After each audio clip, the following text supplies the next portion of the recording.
আমার গরুর গাড়িতে বউ সাজিয়ে তুত্তুর তুত্তুর তুত্তুর তুষানাই বাজিয়ে আরে যাবো তোমায় শ্বশুর বাড়ি নিয়ে, আরে যাবো তোমায় শ্বশুর বাড়ি নিয়ে।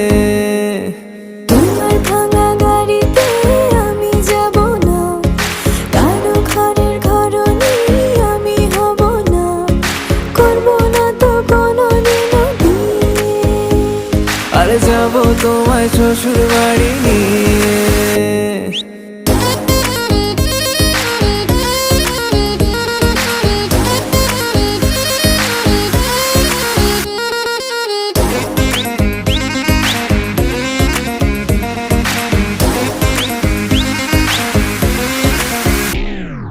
কেন বোঝো না তুমি আমার ইশারা?